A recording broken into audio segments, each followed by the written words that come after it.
नमस्कार। BA part द्वितीय हिंदी साहित्य प्रथम प्रश्न पत्र व्याख्या प्रसंग ये चल रहा है। इसके अंतर्गत रामचंद्रिका जो केशवदास जी के द्वारा लिखित रचना है, रामचंद्रिका का जो पाठ्यक्रम में निर्धारित तीसरा पद्य है, उसकी सप्रसंग व्याख्या आपके सामने करना चाहता हूँ।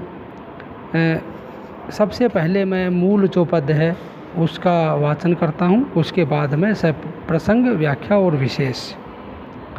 व्योम में मुनि देखिजे अति लाल श्रीमुख साजहि, सिंधु में बड़वाग्नि की जनु ज्वाल माल विराजहि, पद्म रागती की किंधो दिवी दूर मूर्ति सी भई, सूर बाजनी की खुरी अति तीक्ष्णता तन की है। व्योम का मतलब यहाँ पर गगन है, आसमान है, आकाश है। श्रीमुख यहाँ पर एक सुंदरता के लिए कहा है। ज्वालमाल यहाँ की आग की, अग्नि की ज्वालाएं। किंधो अथवा दिविमणि है आकाश। सूर बाजनी मतलब घोड़े, सूर्य के घोड़े। और हई मणि चूर्ण हुई। प्रसंग के रूप में हम देखें तो सबसे पहले हम यह कहना चाहिए हमें कि केशवदास जी द्वारा रचित ये रामचंद्रिका के सूर्योदय वर्णन प्रसंग से उद्धृत है। और इसमें श्री राम सूर्योदय के जो अरुणोदय है उसका वर्णन करते हैं। और उसमें रामचंद्र जी ने विश्वामित्र जी से कहा है कि आकाश में सूर्य का अत्यंत लाल मुख इस प्रकार शोभायमान हो रहा है। यह लाल मुख की शोभा ऐसी लग रही है मानो समुद्र में बड़वाग्नि की ज्वालाएं आग का पुंज की तरह से शोभायमान दिख रही है, या फिर सूर्य के घोड़ों के खुरों की तीक्ष्णता से चूर्ण जो पद्म राग है उसकी मणियों की चूर्ण धूड़ी सारे आकाश में भरी हुई है। इस तरह से उन्होंने केशवदास जी ने उस सूर्योदय का वर्णन, अरुणोदय का वर्णन जो किया है वो किस तरह से किया है कि समुद्र की बड़वाग्नि की ज्वाला की तरह से, और दूसरा सूर्य के घोड़ों की खुरों से जो उड़ता हुआ पराग है उससे उन्होंने उपमाएं देते हुए और इस पद्य के बारे में बताया, यानी कि अरुणोदय का वर्णन किया है इस पद्य में। यदि विशेष या टिप्पणी की बात करें तो कवि ने यहाँ पर प्रकृति में जो प्रातःकालीन प्रकृति वर्णन है, विशेषकर जो सूर्योदय कालीन जो वर्णन है उसका बहुत ही भावपूर्ण और बहुत ही सूक्ष्मता से उस दृश्य का वर्णन किया है। पदावली पूरी की पूरा तत्सम बहुल है, संस्कृत शब्दावली का प्रयोग अधिकाधिक किया है। यदि हम अलंकारों की बात करें तो अनुप्रास, संध्या और उत्प्रेक्षा अलंकार का प्रयोग यहाँ पर मिलता है। तो ये तीनों अलंकारों के बारे में मैंने आपको पूर्व में भी पहले भी बताया है।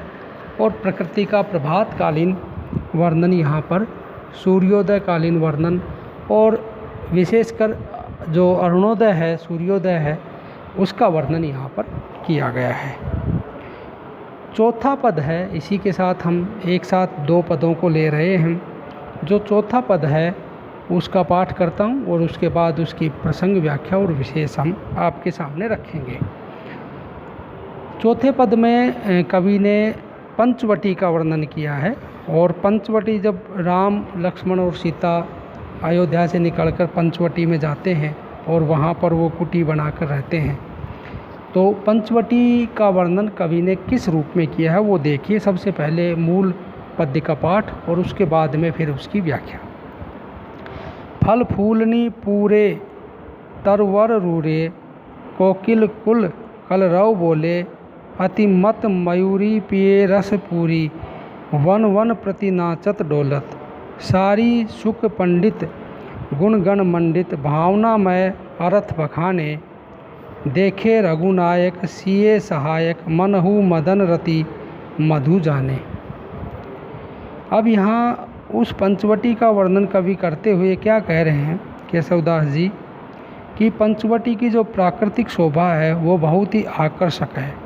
राम लक्ष्मण सीता के वहाँ पहुँचने के बाद उस जगह का जो वर्णन है, शोभा है, वो और अधिक शोभा बढ़ जाती है।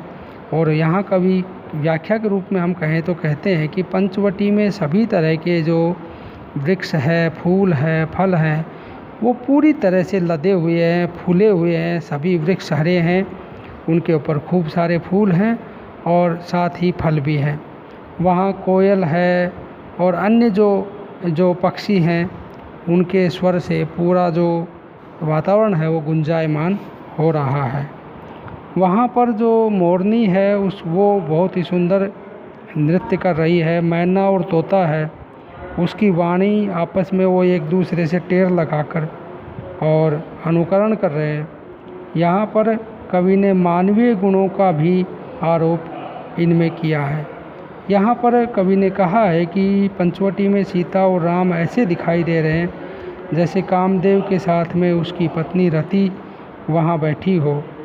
और पंचवटी की जो प्राकृतिक शोभा है, जिसमें पशु पक्षी और सारे के सारे जो पेड़ पौधे हैं, उन पेड़ पौधों की जो जड़ और चेतन की अवस्था है, वो यहाँ कवि ने बहुत ही सुंदर और सारगर्भित रूप में प्रस्तुत किया है। विशेष में हम देखेंगे कि कवि ने यहाँ पर राम और सीता को, लक्ष्मण को कामदेव और रति के रूप में और लक्ष्मण को वसंत के रूप में यहाँ पर प्रस्तुत किया है। यदि हम अलंकार छंद की बात करें तो यहाँ त्रिभंगी छंद का प्रयोग है। अलंकार में यहाँ पर अनुप्रास अलंकार है और इसके अलावा अनुप्रास के साथ साथ में पुनरुक्ति प्रकाश का भी प्रयोग हुआ है, पर अनुप्रास यहाँ सबसे अधिक इसमें प्रयोग देखा जा सकता है।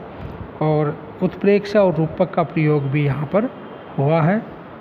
और अंत में एक और टिप्पणी विशेष वो ये है कि प्रकृति का बहुत ही मनोहारी जो प्रयोग है वो कवि ने यहाँ पर किया है।